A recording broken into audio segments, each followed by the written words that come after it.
normal situation. According to anti-trafficking activist Ruchira Gupta, the fight against prostitution is a fight for the dignity and freedom of our sisters, daughters, and friends. In this regard, the federal government has rescued 10 Nigerian teenage girls who were lured to Ghana and forced into prostitution instead of a promised better life. The chairman of Nigerians Diaspora Commission, Abike Dabiri-Erewa, said the girls were rescued after a tip-off by Nigerians living in Ghana. Ikeo, let me start from you. Then. It's really depressing seeing that video because of the fact that those guys are young. I don't think it makes sense for us to. This is the video, but people won't be able to identify them, so I think we can still use it in this form. There are, guess, 8 of them are from Imo State, 2 are from Plateau State, and 3 of them are from the same parents. This is what makes it really depressing. That's scary. What we see is that people get lured into what essentially is sex slavery. In Burkina Faso, in Mali, in Libya, there are many young Nigerian girls who have been literally sold into sex slavery through these human traffickers. And there's always a promise made that they will find them a job, there's a job waiting for them over there, you know. When you talk about giving job to unskilled laborers, it should be clear to discerning people that you are just trying to lure them into some form of slavery, because these people have no skills. Those who have skills are even struggling to find paid employment. So how are we talking about people without skills, you know, getting paid employment in foreign lands? It's just an opportunity to exploit people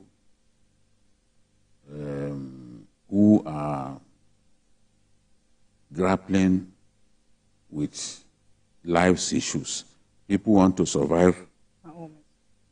Their parents will be told that, look, we'll find jobs for these people abroad. Once they go out, once they travel out, they will be able to take good care of you. And those parents will think, oh, these traffickers are doing them a favor. They will allow the girls to go.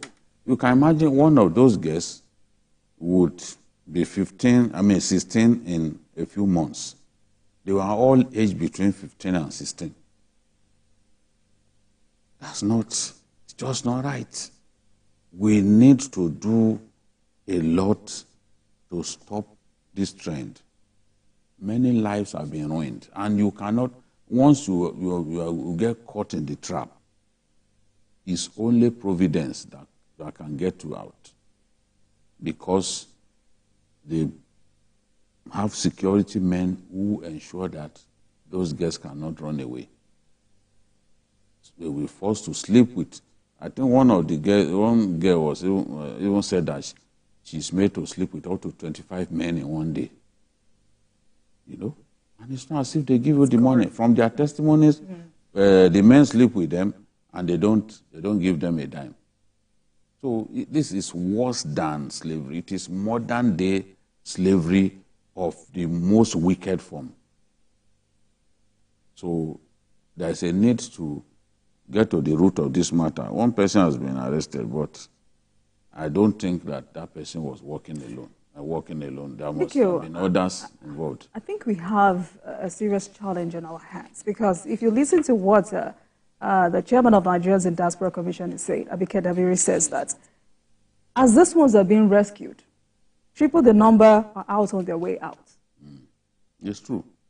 That's why I'm saying that in different countries of the world, there was a man who called me from Burkina Faso saying, look, this is a big problem that there are so many Nigerian girls in Burkina Faso now. even in that area of Burkina Faso that is war-torn, Nigerian girls have been trafficked into the country and they are using them for prostitution. So it's not, this is Ghana. Ghana is new to me that people, it wasn't one of those places, Ghana is not one of those where I used to read about, you know, talking about trafficking of Nigerian girls. Italy, Libya, it's a big problem in Libya, Mali, Burkina Faso. This is a new one. Ghana, you take people to Ghana and then use them for sex slavery. Within our country, this same thing is happening. People are being trafficked from the south to Lagos and other places to work as prostitutes, especially young girls. And the madam who is their boss is the one who will collect all the money. You cannot leave until when she's convinced that you have fully paid your dues. It's a demonstration of man's inhumanity to man. Because I don't see anything worse, anything more degrading than to subject an innocent person, somebody trying to survive, somebody trying to make money to fend for her family, to prostitution, especially at such a young, they've ruined their lives. 15. Adoge, this looks like a challenge bigger than NAFTIC. And Abike Dabiri say name and shape will address the situation. Do you agree? Yeah, I think she's trying her best, you know, to deal with this problem. But I can tell you, it's a scratch on the surface. If you understand the enormity of this problem at hand. We are talking about what is going on in Ghana. It's not a new thing. It's been on for the past 25 years or more. You know, this is more or less like voluntary slavery. In those days, some 300 years ago, people were forced to be taken from their ancestral homes by force and used as sexual objects. But now, people voluntarily are offering their body, you know, to be taken anywhere just because they want to survive. The focal areas, like I said, Libya, Lebanon, you know, even Syria, you know, and Niger. In about, before 2010, it used to be Libya, because that was the entry point of people struggling to enter Europe using illegal means.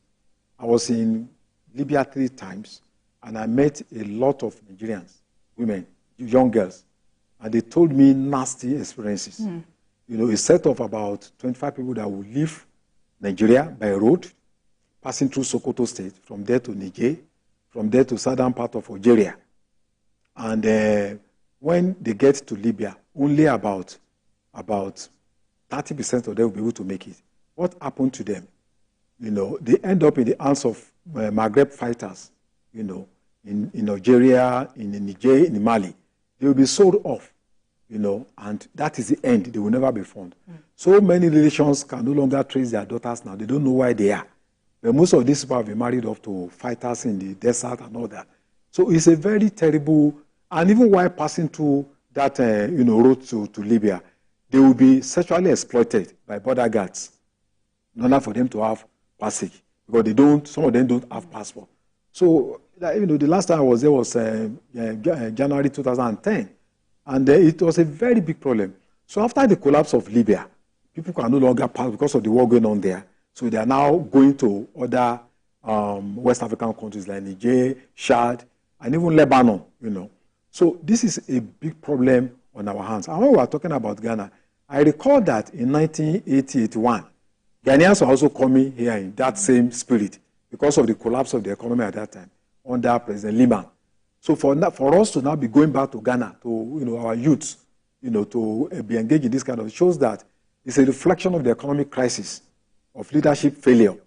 And I tell you, that age, 16, 17, is the age of innocence. Absolutely. Their brain is the age of adventure, where the mind is very, you know, the mind is empty. Anything, any idea can be planted into that very innocent mind at that, giving them all sort of myths about how beautiful Europe is and all. And that age of 16, you are ready to do anything, to take any risk, to do anything just because you want to survive. So I think this thing, apart from the expectation that from the young government, there is a need for regional approach. ECOWAS needs to take a very strong stand against this problem, because they pass through the borders and they are allowed to pass through by immigration officials. Some of them also obtain passports, even though they are not up to a particular age. So it means there's a network that also connects people that are working in government.